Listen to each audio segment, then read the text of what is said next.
Yan po ang cabinet at ito po ang mga materyales na ginamit. Yung perimeter 1x2 tubular paikot.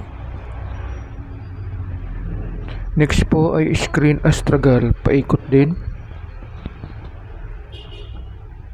Next po ang panel gamit ang 798 screen frame. Next yung cladding pwede na ilagay. Yan po, sinilikon lang yung cladding. Matibay naman yan, loob labas po ang silicone. Next ilagay ang 798 upper and lower guide.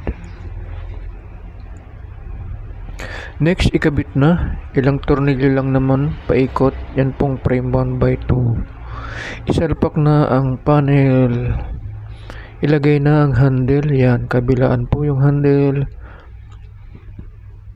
Pwede rin po kayo gumamit ng 798 screen handle. Maganda rin po yun. Ang dali lang, di ba? Next po, abangan nyo ang next video. Thanks for watching. Bye-bye.